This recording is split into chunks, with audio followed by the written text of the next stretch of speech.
menjelaskan ataupun memberikan penjelasan tentang materi yang kami bawa, yaitu metode shrinkage stopping. Jadi di sini kami beranggotakan, yang pertama saya Carlos Emmanuel, saya Christian Herwanto, Saya Serap Sujati. saya Andi Adi Setiawan, Saya Muhammad Syarif Kamal. Saya Yusuf sudah supervisi. Saya Diajen Agung Pratama. Saya Muhammad Najib Maulana. jadi itu perkenalan dari kami dan kami akan masuk ke materinya. Kalau dijelaskan oleh saudaranya.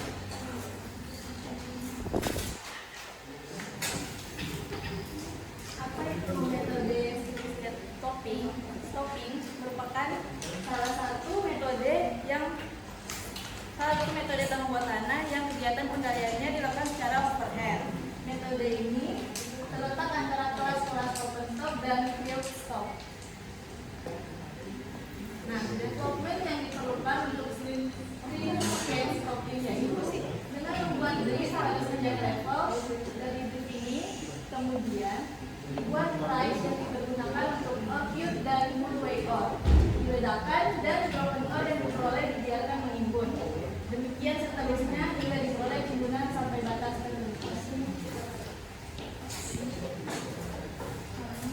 Jadi untuk menambahkan penjelasan tadi, jadi termasuk gambar yang telah dijelaskan tadi.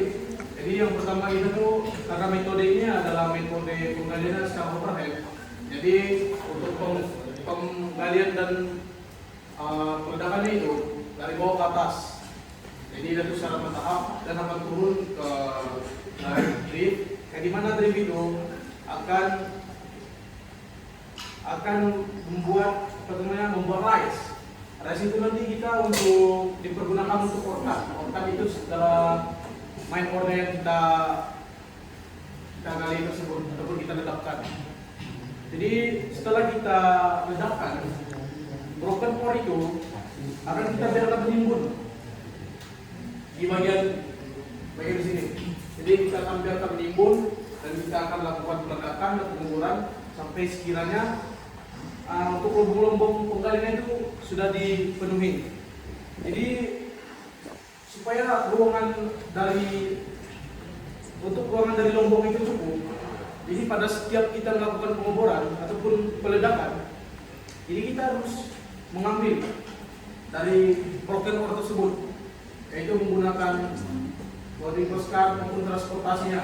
Jadi kalau kita distribusikan terus supaya bagian dari dalam mining tersebut tidak penuh.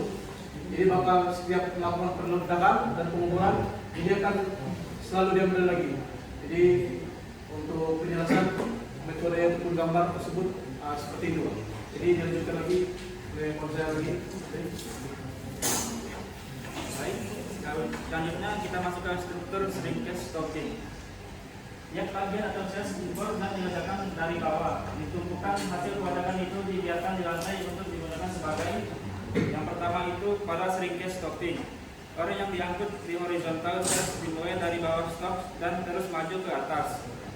Yang kedua itu bagian dari ore yang hancur ditinggalkan di stop yang akan ditambang, yang berfungsi sebagai platform kerja untuk menambang ore bagian atas dan untuk mensupport dinding-dinding stop. Kemudian yang ketiga itu melalui wasting. Batuan menambah volume yang dibutuhkannya sekitar 50%. Oleh karena itu 40% dari ore yang telah di wasting harus diambil secara kontinu selama penambangan untuk menjaga supaya keseimbangan pendulum antara atas dan bawah ore yang telah diledakan.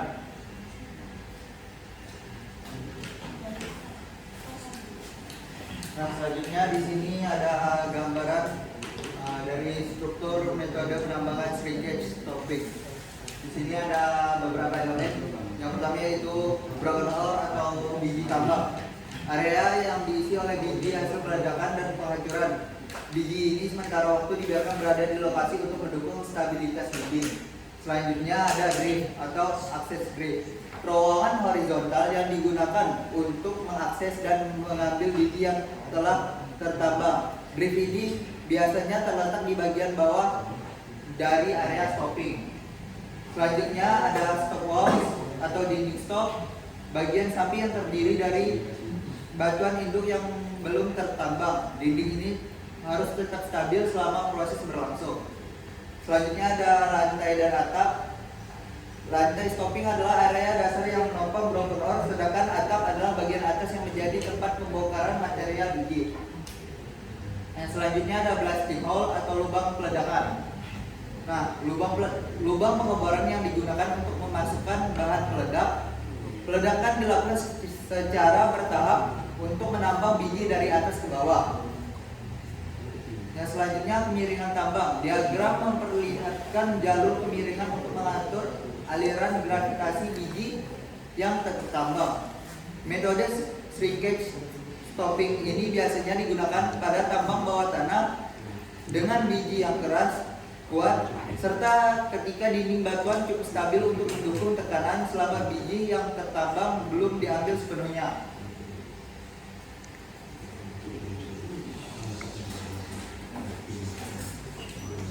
Jadi di sini saya akan menjelaskan metode shrinkage stopping. Jadi yang pertama ada cocok untuk batuan tua. Yang kedua ada dapat mempunyai kejenuhan lebih dari 700. Yang ketiga, tebalan endapan tidak lebih dari 3 meter. Yang keempat, endapan biji memiliki nilai biji baik kadar maupun harganya. Yang kelima, endapan biji harus homogen atau uniform. Yang keenam, penambangan tidak selektif. Yang ketujuh, bukan merupakan endapan sulfida, karena endapan sulfida harus dengan metode selective mining. Hal ini guna menghindari pengaruhnya pada air asap tambang. Oke, jadi untuk aplikasi metode shrinkage stopping, adapun pengaplikasiannya yang dilakukan untuk metode shrinkage stopping antara lain yaitu yang pertama, ideal untuk biji dengan kemiringan 50 derajat sampai 90 derajat yang lebih besar dari sudut gelincir broken, bukan sempit sampai lebar. Yang ketiga, badan biji dengan teratur untuk menghindari loss dan dilusi. Yang keempat, ketebalan biji lebih dari 5 meter. Yang kelima, hanging wall dan footwallnya dinding cukup stabil sehingga tidak terjadi crashing dan paling bila broken terjadi. Untuk biji yang broken tidak menggumpal jika ditumpuk dalam waktu lama di dalam stok. Yang ketujuh, biji harus kuat sehingga penyangga pada atap bisa seminimal mungkin. Yang ke-8, kadar sebaiknya seragam karena tidak memungkinkan shoveling. Selanjutnya, development untuk shrinkage stopping dari atas. Yang pertama yaitu drip pengangkutan sepanjang bagian bawah stok, yaitu berfungsi sebagai jalan akses untuk mengangkut biji yang telah ditambang, kemudian crosscut ke ore di bagian bawah stok. Crosscut adalah jalan horizontal yang dibuat untuk menghubungkan drip dengan ore di bagian bawah stok. Ini memungkinkan akses langsung ke biji dan memfasilitasi proses penambangan yang lebih efisien. Kemudian yang ketiga yaitu rise dan cons dari crosscut ke undercut, yaitu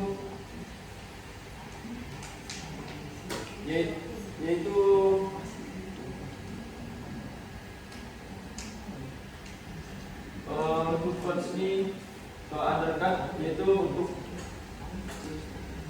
berbentuk kerucut dan membantu mengarahkan material ke dalam finger rise, memastikan aliran biji yang lancar. Kemudian undercut atau lapisan bawah stok 5-10 meter di atas drip pengangkutan, yaitu ini berfungsi sebagai area untuk memulai penambangan dan memberikan dukungan struktural pada dinding stok.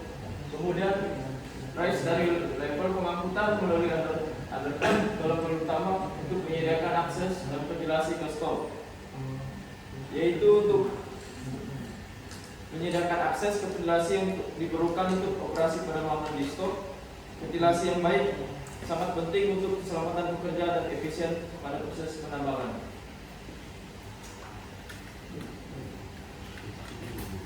Baiklah, di sini saya akan menunjukkan apa yang telah saya sampaikan. Di sini saya akan memaparkan tentang kelebihan dari metode single scoping. Jadi yang pertama di sini adalah kondisi kerja yang sulit berbahaya. Yang kedua adalah kondisi lantai atau tempat tindakan yang terdiri dari broken ore. Di situ kurang nyaman untuk pergerakan para kerja dan peralatan. Selanjutnya izin tinggal dan stok itu waktu yang lama sehingga kita tidak segera kembali. Kemudian ada biji yang terletak pada wave rock tidak bisa ditambang. Dan terakhir di sini metode ini punya persyaratan yang sangat ketat misalnya untuk biji tertentu. Kemudian terdapat pada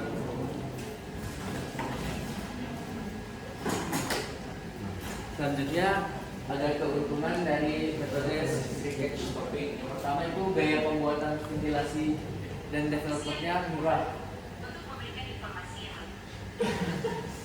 Yang kedua sederhana dan mudah untuk dikerjakan. Yang ketiga mengeliminasi lobby. Yang keempat dapat langsung diproduksi. Yang kelima mining recovery-nya tinggi. Dan yang terakhir sejumlah besar pekerja dapat bekerja di dalam stok.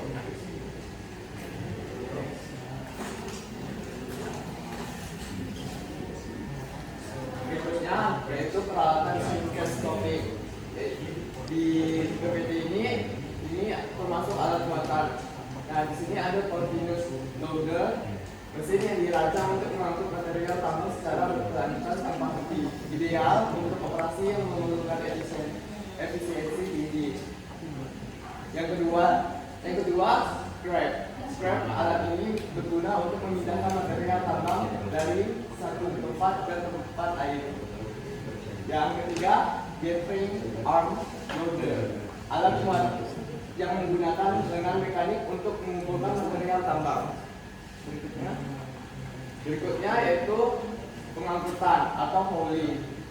Nah, yang pertama belt conveyor, mengangkut material tambang secara kontinu melalui ban berjalan, cocok untuk jalur transportasi tetap. Yang kedua, rope haul, sistem transportasi berbasis kabel untuk menarik gerbong berisi material tambang di jalur bawah tanah. Yang ketiga, dump truck untuk mengangkut material tambang dalam lubang besar di permukaan atau antar lokasi tambang. Yang keempat, gas lift, digunakan untuk mengangkat material tambang ke permukaan dalam operasi tambang bawah tanah. Berikutnya, ini alat bor. Ada 3. Pertama, drill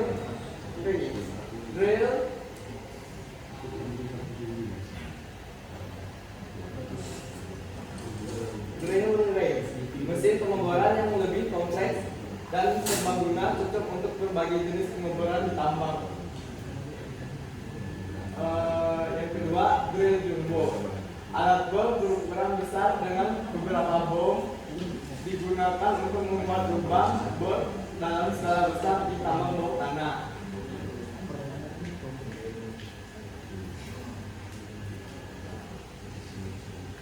Yang ketiga, hot drill, digunakan untuk mengebor lubang pada batuan keras.